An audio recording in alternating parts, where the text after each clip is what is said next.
सभी बच्चे रेडी हो जाएंगे। अगली 10 सेकंड में आपका मैटर शुरू हो जाएगा।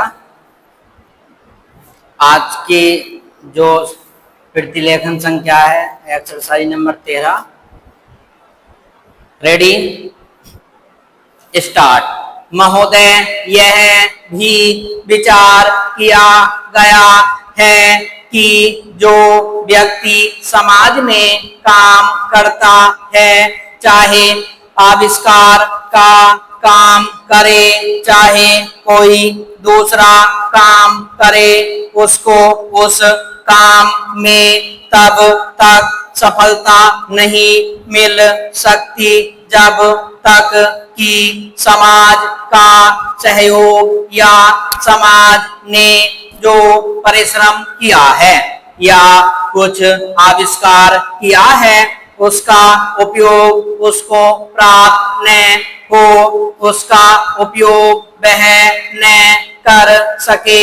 इसलिए जब भी कोई व्यक्ति किसी वस्तु का आविष्कार करता है तो आविष्कार करने में न केवल उसका अपना परिश्रम रहता है, लेकिन साथ ही साथ समाज ने जो काम किया होता है, चाहे विज्ञान के क्षेत्र में या प्रौद्योगिकी के क्षेत्र में या अन्य किसी क्षेत्र में, उस सबसे भी वह लाभान्वित होता है। इसलिए जब हम किसी आविष्कार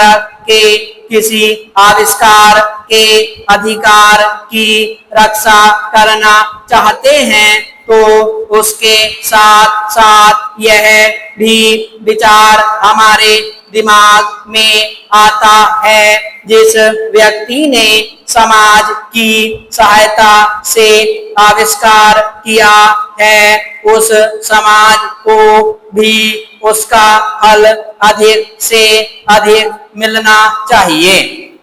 माननीय मंत्री जी ने भी कहा है कि पेटेंट लॉ इस सिद्धांत पर आधारित होना चाहिए। विराम चेंज।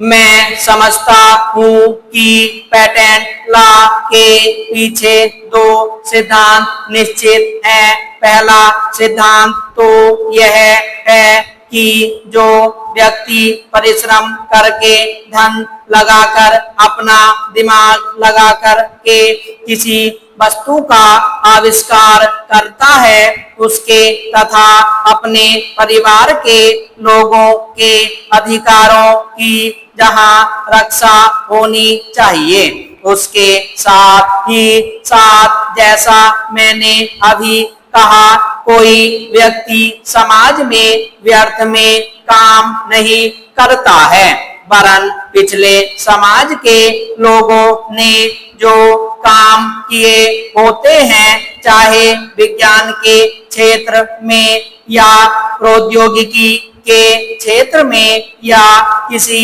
अन्य क्षेत्र में, और जिनके आधार पर वह कोई आविष्कार करता है उसको उसका प्रतिफल तो मिले, लेकिन जो परिणाम हो उसका प्रतिफल समाज को भी मिलना चाहिए। मंत्री महोदय ने कहा है कि जो यह सिद्धांत है वह भी इस विधेयक के पीछे स्थापित किया गया है और इस बात का ध्यान रखा गया है कि जहां हम किसी व्यक्ति के आविष्कार के जो अधिकार हैं, चाहे धन के उपार्जन का अधिकार हो या प्रतिष्ठा प्राप्त करने का अधिकार हो, उसे प्रतिष्ठा का और चाहे धन का, दोनों का लाभ व्यक्ति विशेष को भी मिले। विराम स्टॉप।